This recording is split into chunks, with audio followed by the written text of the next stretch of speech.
Kazaya Bingöl Genç'te Semede Talebeyoni Mekteba Nuri Özaltın yo kampanya vrazya çerçeveyena kampanyatı ardı min resniyay Talebeyon.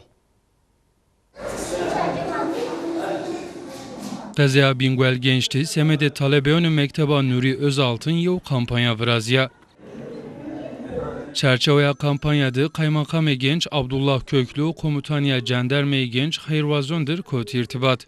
Gerek kaymakam mara gerek jandarma komutanlığının tek ayakkabı şiravut en hulun mar Allah tara razı kum bir sebebiz Allah tara razı.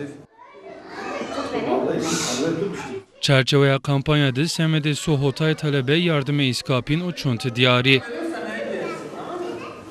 Sosyal yardımlaşma analistlerime güret kal. Kaymakam Belgrabatif, Kaymakam Jandarma Pya Mar ayakkabı çanteş ravet. Maz erhe kirbala madem kızım kızaf sevilmiş bir mayırız teşekkür ken hamatara razı.